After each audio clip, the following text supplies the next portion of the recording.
मित्रों नमस्कार, मैं हूं राकेश कुमार। आप देख रहे हैं मत अभिमत। मित्रों, जमीन का जो विवाद होता है, इस पर मैं कई बार कहा हूं और कहता रहता हूं कि अगर उन विवादों को देखा जाए तो आधे से अधिक विवाद ऐसे हैं जो प्रशासन में बैठे जो राजस्व के पदाधिकारी हैं, जो कर्मचारी हैं, उनका देन है, और बाकी जो बचा है वो भू माफियाओं का देन है। मतलब कि अगर प्रशासन और भू माफिया पर अंकुश लगा दिया जाए तो ये जो भूमि विवाद होते हैं उसमें 80% भूमि विवाद समाप्त हो जाएंगे। और मेरी इस बात का समर्थन हमारे सुधी पाठक, हमारे सुधी दर्शक जो आप सभी हैं, उन्होंने भी किया है। आपका भी मत यही है कि अगर प्रशासन, पुलिस और भू माफिया अगर इससे अलग हो जाएं तो ज़मीनी विवाद न के बराबर बचेगा। लेकिन होता क्या है? होता है कि जितने भी ज़मीनी विवाद हैं, वो चाहे बेतिया राज से जुड़ा हुआ हो या मतलब कहने का मतलब कि छोटे से छोटा मामला हो या बड़े से बड़ा मामला हो, अगर उसके तह में जाएंगे तो कहीं ना कहीं इनका कनेक्शन आपको मिलेगा। और ऐसा ही एक मामला प्रकाश में आया है जहां घूस लेकर एक बड़े पदाधिकारी एसडीएम ने 3 करोड़ घूस लेकर कई 100 बीघा जमीन भू माफियाओं के नाम कर दिया। और उसके बाद जब जांच की बात आई है तब उस एसडीएम ने अपने ही किए गए निर्णय को, अपने ही दिए गए आदेश को फिर निरस्त कर दिया, जो इस बात को स्पष्ट दिखाता है कि मामला कहीं ना कहीं गंभीर था। गंभीर का मतलब मामला कहीं ना कहीं गड़बड़ था, घोटाले वाला था। और यह जो घोटाला है, यह घोटाला हुआ है उत्तर प्रदेश में। उत्तर प्रदेश का एक जनपद है, एक ज़िला है मुजफ्फरनगर, और मुजफ्फरनगर का एक तहसील है जिसका नाम है जानसठ। जानसठ से ही यह मामला उजागर हुआ है। करोड़ों का रिश्वत और सैकड़ों बीघा जमीन भू माफियाओं के नाम किया गया। देखिए, आरोप ये लगाया जा रहा है कि जानसठ तहसील के जो एसडीएम हैं जयेंद्र सिंह, उन्होंने 3 करोड़ रुपया रिश्वत लेकर अरबों खरबों का सरकारी ज़मीन, जो लगभग 750 बीघा है, भू माफिया के नाम कर दिया। अब मामले को ज़रा नज़दीक से देखिए कि एक गांव है और गांव का नाम है इशहाक वाला। मामला इशहाक वाला गांव के ज़मीन की है।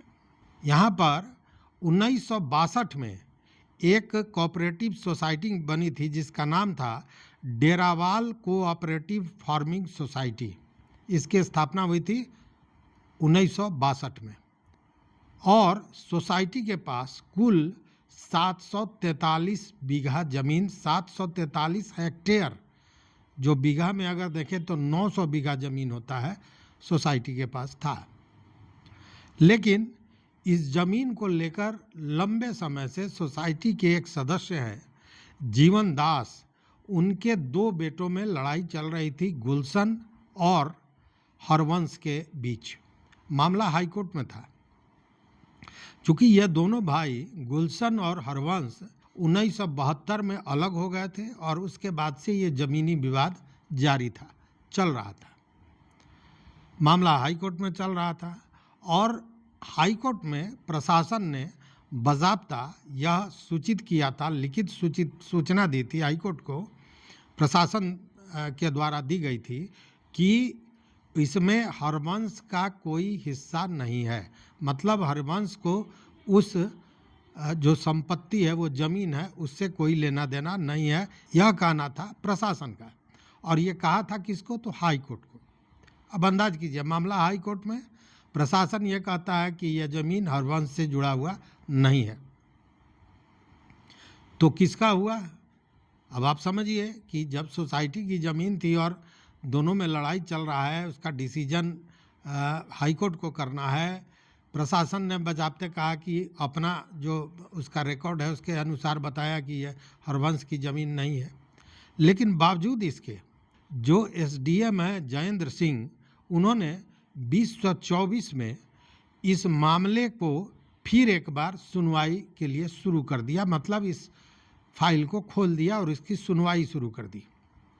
सुनवाई चल रही थी, दोनों पक्ष अपनी बात कर रहे थे, लेकिन इसी बीच इसी 19 जुलाई 2025 को एकाएक एसडीएम ने एक आदेश पारित किया और उस आदेश के तहत जो यह सोसाइटी था डोरावाल कोऑपरेटिव फार्मिंग सोसाइटी, इसका 600 बीघा ज़मीन और जो ज़मीन हरवंश का था वो था लगभग 150 बीघा ज़मीन, इन सारे ज़मीन को एक व्यक्ति जिसका नाम है अमृतपाल, उसके नाम से कर दिया। मतलब 600 सोसाइटी का, 600 बीघा ज़मीन सोसाइटी का और 150 बीघा ज़मीन हरवंश का, इस दोनों को अमृतपाल के नाम से उन्होंने कर दिया। अब अमृतपाल कौन है? तो अमृतपाल के बारे में बताया जाता है, जो मीडिया रिपोर्ट्स है वह भी बताती है कि वह एक बड़ा भू माफिया है और आरोप यह है कि इस एवज में, उस ज़मीन को भू माफिया के नाम से करने के एवज में एसडीएम ने 3 करोड़ का रिश्वत लिया है। मामला इतना बड़ा मामला था, छुपने वाला तो था नहीं। तो जैसे ही इसकी जानकारी गुलशन को हुई तो गुलशन अपने पुत्र ईशान के साथ सीधे जिलाधिकारी के पास पहुंच गया, जिलाधिकारी उमेश मिश्रा के पास, और उमेश मिश्रा को उसने उस ज़मीन का पूरा इतिहास भूगोल बताते हुए ये आरोपित किया कि इन्होंने ज़मीन भू माफिया के नाम से 3 करोड़ रिश्वत लेकर लिख दिया है, बेच दिया है या दे दिया है, आप जो कह लें।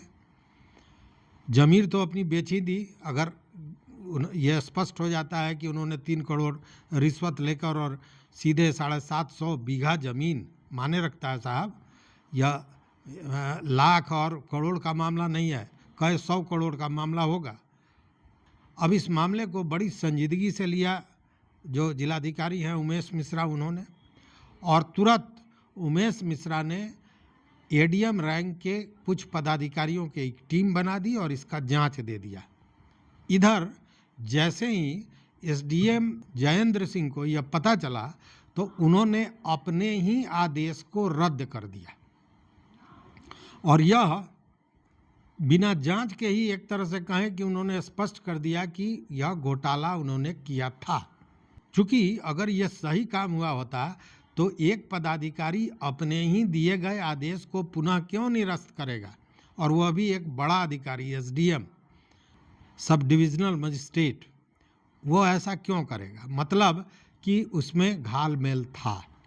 अब इसकी जांच हो रही है, एक एक चीज़ को बिंदुवार जो टीम है, जो जांच टीम है, वो देख रही है और जिलाधिकारी का कहना है कि जांच में जो दोषी पाया जाएगा उसको किसी भी स्थिति में बख्शा नहीं जाएगा। चलिए, ये बात इसलिए समझ में आई कि जिलाधिकारी ने इस पर संज्ञान लिया। बहुत से ऐसे मामले आप देखेंगे जहां घोटाले होते हैं, करोड़ों के घोटाले होते हैं, और जब मामला जिलाधिकारी के संज्ञान में जाता है तो अपने पदाधिकारी को बचाने के लिए ऐसे मामले को ठंडे बस्ते में डाल दिया जाता है। यहाँ तो निश्चित रूप से बधाई के पात्र हैं जिलाधिकारी उमेश मिश्रा, जिन्होंने इस पर जांच की और यह आश्वासन दिया है कि दोषी को बख्शा नहीं जाएगा। अब देखने वाली बात है कि कब जांच रिपोर्ट आती है और जांच रिपोर्ट में क्या आता है, क्या यह बात सही है, आरोप सही है, एसडीएम ने 3 करोड़ रुपया लेकर 750 बीघा ज़मीन बेच भूमाफिया के नाम कर दी थी, या फिर कुछ और अगर जो दोषी है उसको किस तरह की सज़ा दी जाती है। लेकिन दाल में काला तो है, इससे इनकार नहीं किया जा सकता है। और मैं बार बार कहता हूँ, मैं फिर एक बार कह रहा हूँ कि जब तक राजस्व से जुड़े हुए जो पदाधिकारी हैं, जो भूमाफिया हैं, इनका गठबंधन नहीं टूटेगा तब तक यह भूमि विवाद चलता रहेगा। और यह मैं खुद नहीं कह रहा हूँ, ये आप सबों की आवाज़ है। आप सबों ने इस बात को आपने बताया है। तो देखते हैं आगे क्या होता है। अगर आपके आसपास इस तरह का की कोई घटना हो तो निश्चित रूप से हमारे कमेंट बॉक्स में बताएंगे। मेरा व्हाट्सअप नंबर भी डिस्क्रिप्शन में आपको उपलब्ध है।